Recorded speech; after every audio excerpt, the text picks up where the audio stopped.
अंदाज नया, माध्यम नया, पॉलिटिक्स वाला, आओ राजनीति करें। नमस्कार, पॉलिटिक्स वाला पीएम टाइम में एक बार फिर आपका स्वागत है। आपने तमाम फिल्मों में और वेब सीरीज में सरकारी जांच एजेंसियों के बारे में एक शब्द सुना होगा, पोपट। पोपट यानी कि तोता। कुछ इसी तरह का हाल मध्य प्रदेश में लोकायुक्त का है।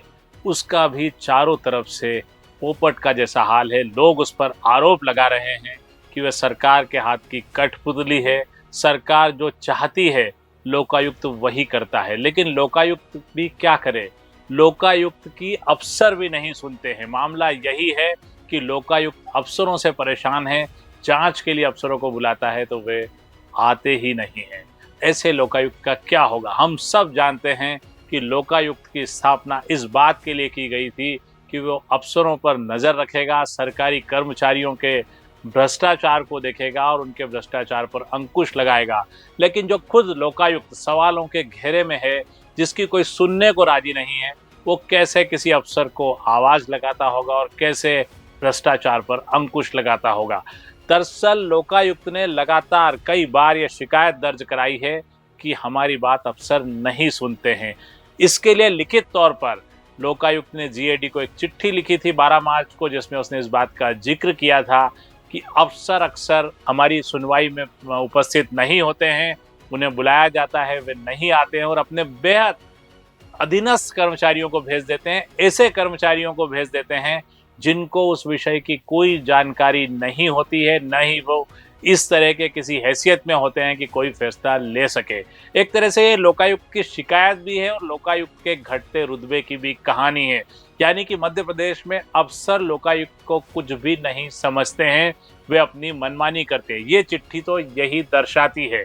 अब जब लोकायुक्त के सामने अफसर पेश नहीं होते हैं, वे अधीनस्थ को भेज देते हैं, तो इससे आप पूरी कहानी खुद समझ सकते हैं। इस चिट्ठी के बाद जीएडी ने एक चिट्ठी जारी की है पूरे 20 दिन बाद, जिसमें उसने अफसरों को निर्देशित किया है कि लोकायुक्त आपको जब भी किसी सुनवाई के लिए बुलाते हैं तो आप वहां पर जाइए, खुद जाइए। अगर आप नहीं जाते हैं तो अवर सचिव लेवल से नीचे के किसी अफसर को उस सुनवाई में मत भेजिए। लेकिन एक बात स्पष्ट होती है कि आखिर ऐसा हुआ क्यों। लोकायुक्त को चिट्ठी लिखनी पड़ रही है, जीएडी अफसरों को चिट्ठी लिख रहा है। क्या ये स्वतः संज्ञान जैसा मामला नहीं है कि या लोकायुक्त के पास इतने अधिकार नहीं है कि वो खुद किसी को बुलाए और वो उसको इग्नोर कर दे, यानी अफसर नहीं आए।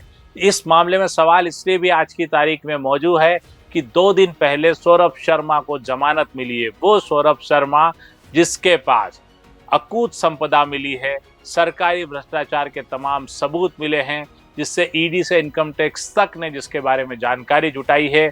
सोने की सिल्लियां, गाड़ियां, मकान, दुकान, स्कूल, सब कुछ सौरभ शर्मा के पास मिला। लेकिन लोकायुक्त की कार्रवाई इतनी तेज है या इतनी गतिमान है या इतनी सूक्ष्म है, क्या कहेंगे, शब्द ही नहीं है।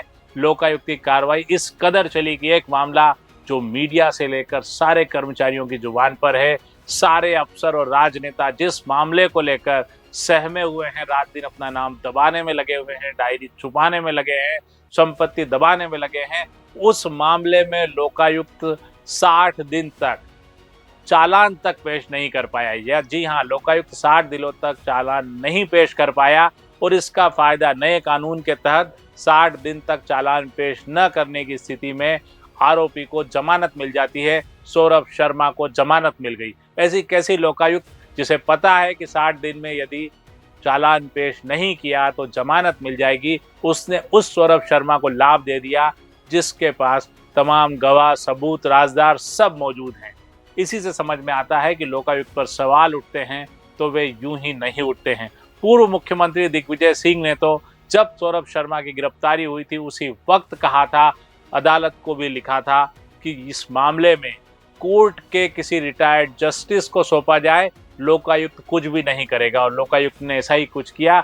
लेकिन ताजा जीएडी को लिखी चिट्ठी के बाद यह भी साबित होता है कि लोकायुक्त बेचारा करे तो क्या, वो खुद तो चिट्ठी लिखकर अफसरों को पेश होने की गुहार लगा रहा है। आज के लिए इतना ही। अगली बार फिर किसी ऐसे ही विषय के साथ आपसे रूबरू होंगे। चैनल को लाइक और सब्सक्राइब करना न भूलें।